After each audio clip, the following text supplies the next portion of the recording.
Welcome back to another episode of Southern Real Estate Podcast. I'm your host, Said, and today I'm excited to have a special guest with us, Emily Flores from Lux Living Group. Emily, thank you so much for joining me. I really appreciate your time, my friend. Thank you, my friend. Thank you so much for inviting me on. I'm Thanks. excited to be Awesome. here. Me as well. So before we get started, for everyone that is listening, just introduce yourself. Tell us a little bit about your background and your journey into real estate.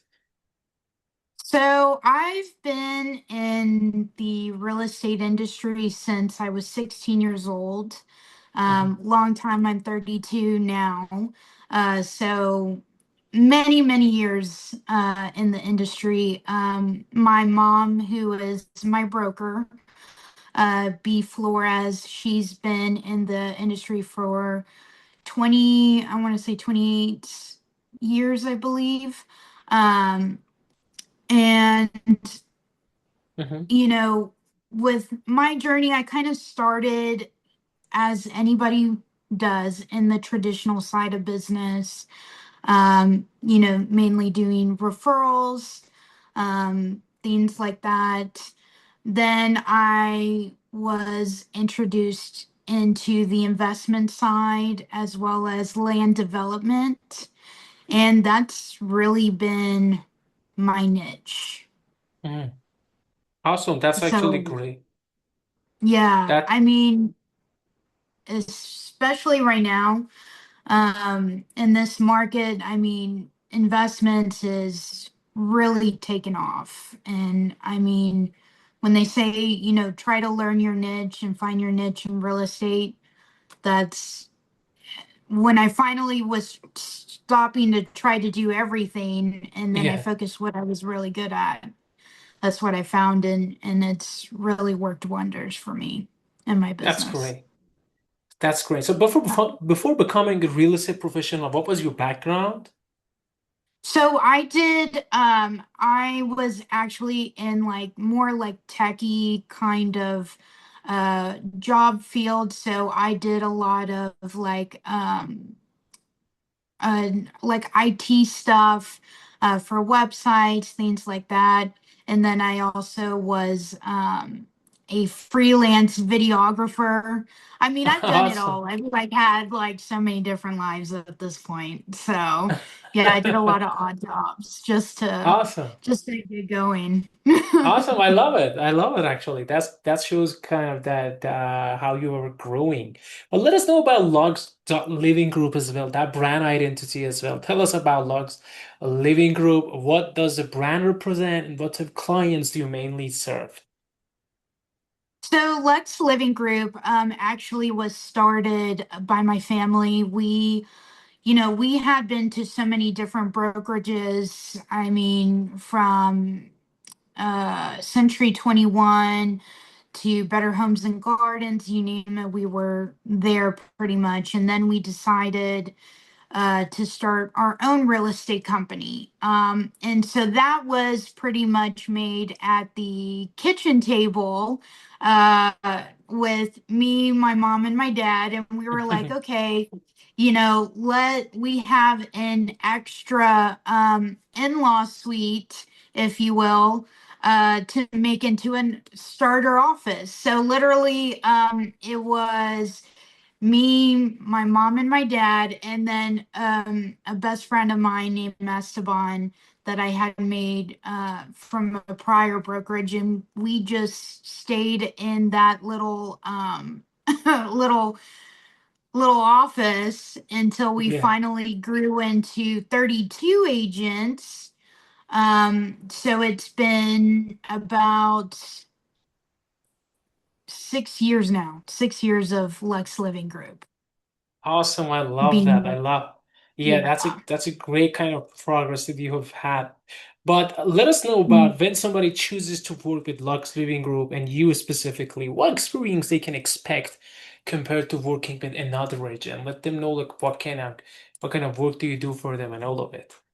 Yes. So, mainly the logo, the slogan for Lux Living Group was, it's not just about the lifestyle, it's about the experience. So, regardless of whether it's a, 80K land deal to $1 million property, you get the full service, Mm, not luxury service, right?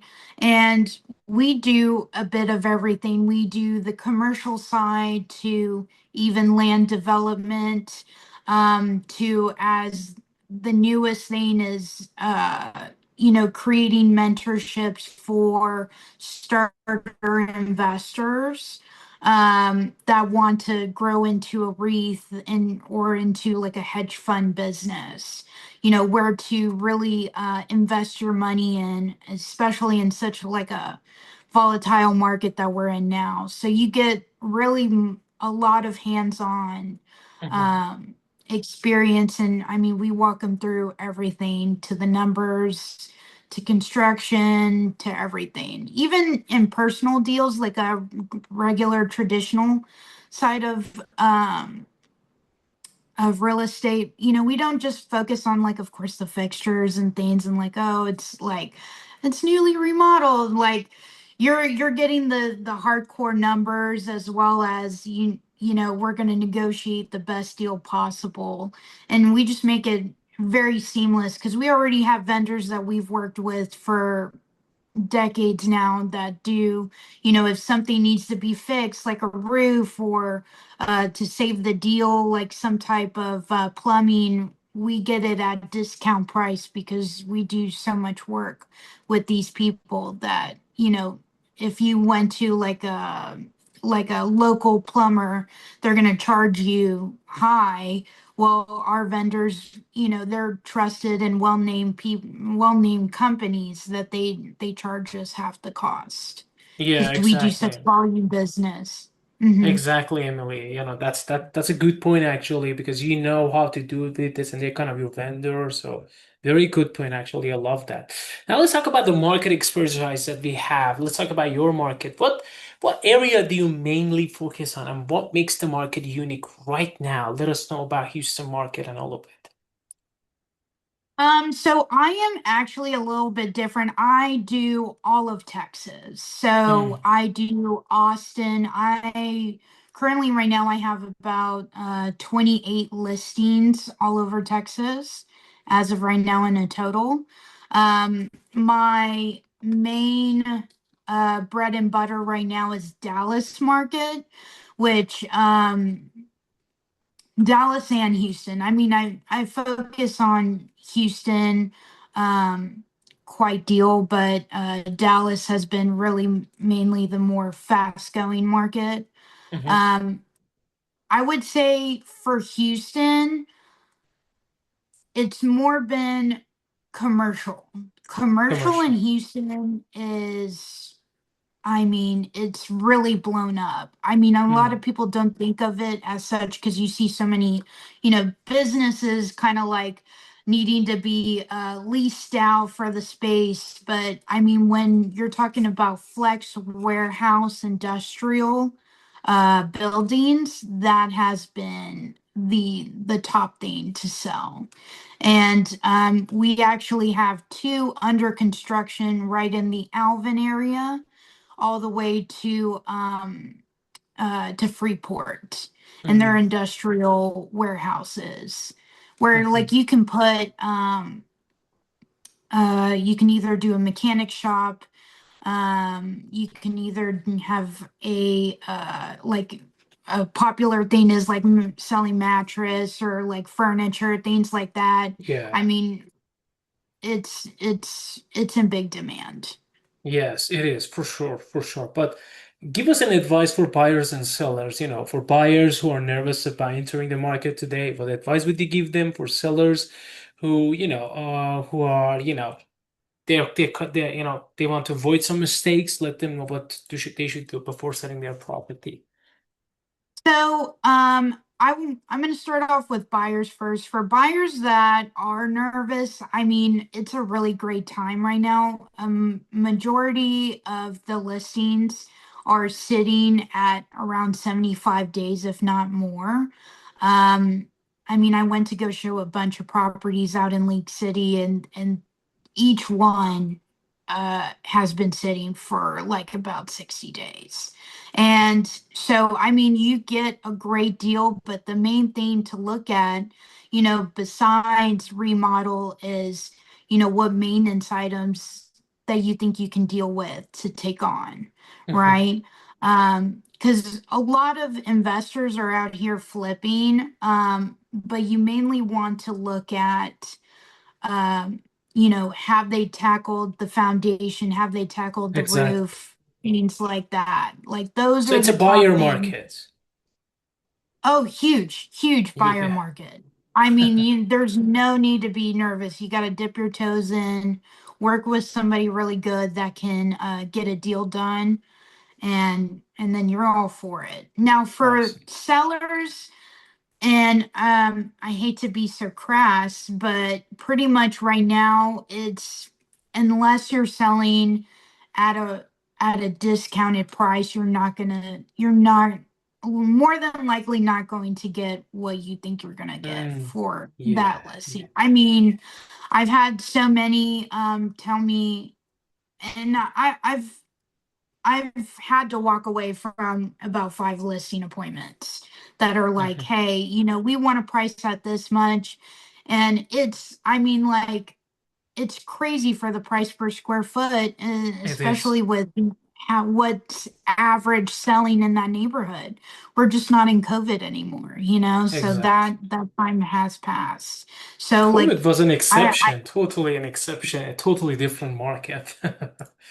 Oh, that was like a freak accident. Yeah. Like I don't think we're gonna get that again. I mean, Yeah, if we did, that'd be great. But yeah, for that was a great time for sellers, honestly. for sure. But I think working with somebody that's going to realistically give you the right price. Because with every seller that I've talked to, I give them a whole book and you have to run down the scenarios. We go through three scenarios.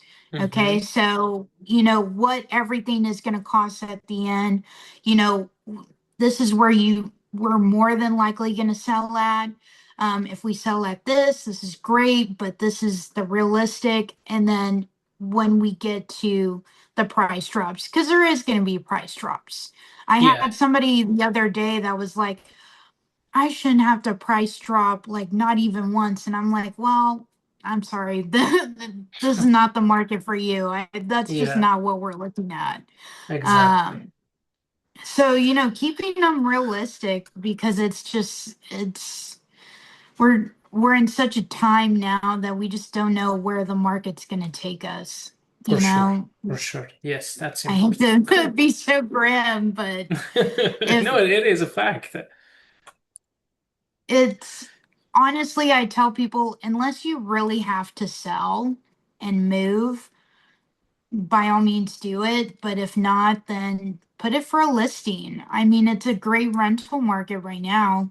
Um, I leased a couple that were out in the Fulshire area, and I mean, it was a great deal. I mean, you get it's a lot cheaper than the mortgage. I'll tell you that much, especially with interest rates right now. I mean, it's insane. Yeah, It's more it is. than the rental market. Cool. Yeah, very good point, Emily. Thank you so much. Yeah, I love that. Cool. And I think you're right about most of these market and what is happening right now. But now let's talk about the marketing, branding, and online presence as well. Because today, buyers and sellers, they are searching agents online before they ever reach out. So, how important do you think personal branding is for real estate professionals today? What do they should do? And, let us know about your thoughts from this aspect. I'm probably not a great one to to talk about marketing. I have like zero online experience, to be honest with you. You're a tech savvy, Um, why not? I I like it's funny because I put into so many like other brands when I did have to get in that line of business that I just don't do it for mine. I mean eventually yes, but mainly I still do the old traditional, go shake somebody's hand, go talk to anybody that I see anywhere, and I go to a lot of events as well, like networking events, where I've met a majority of my business. Literally, like Yeah. all people that I've done That's business. marketing as well, Emily. That's also marketing, is but a different kind of marketing rather than online marketing. But Yeah, yeah, I well, it's definitely it's I mean the traditional way for me has worked.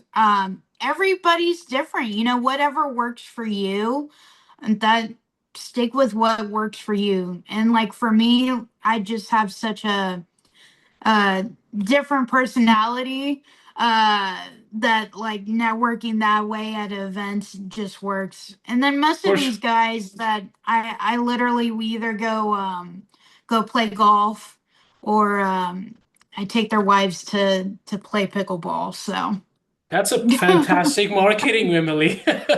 You know, trying to stay in touch with them, and that's a really great thing to do. But yeah, I love it.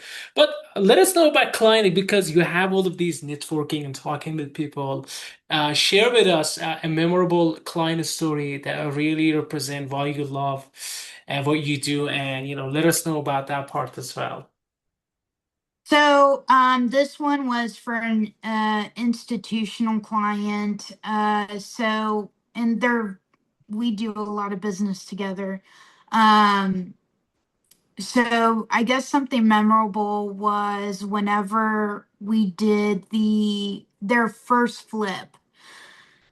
His first flip, it was him and his brother. They're like, they now are a team of 20. This will tell you, like, I met them whenever they first were getting into fix and flips. And his first flip, he was so nervous. I mean, like, he was shaking in his boots. He was like this adorable little 23-year-old. And he was like so nervous about how much, the profit was going to be. And we did really killer. I mean, this was back in summer of 2022. Mhm. And we walked him through the construction side and like things that he saved money on.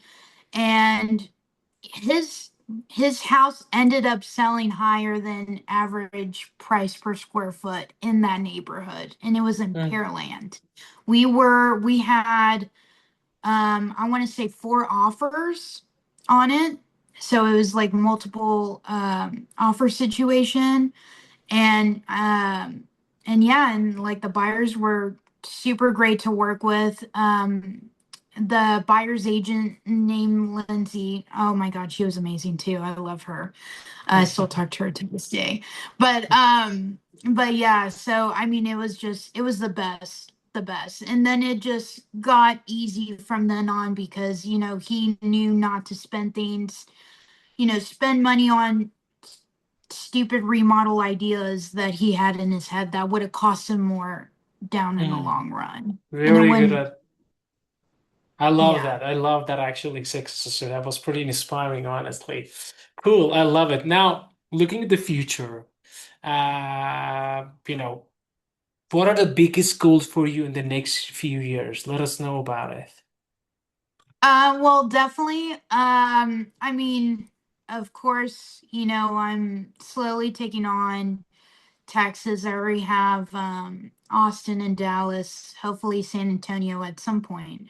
But I definitely plan to, eventually become my own investment firm. And I'm Hmm. getting my broker's license. So, Awesome. hopefully I'll be out there doing my own fix and flips and then Yeah. and then yeah. Why not? For So sure. that's the main goal. And then take on Florida. Yeah, I gotta ask you a bunch of kind of personal questions as well. So, what is something that most people would be surprised to learn about you, Emily, when they're working or not working with you? Let them know. What do you mean? Like they're kind of working with you. They're like, hey, she's a real estate agent, she does that, and then just, hey, I have this skill, this type of a skill, or I know this. And they're like, Jesus, you do. They would be surprised. Oh God, in the construction side, they are like, oh my God. Like especially when it comes to getting things done with some contractors. I believe that should be a skill.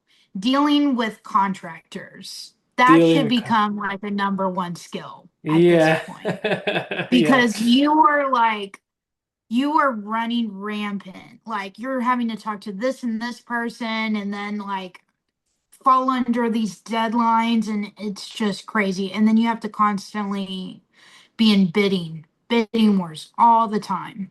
Yes. Like Yes. shopping for the best bid you can get.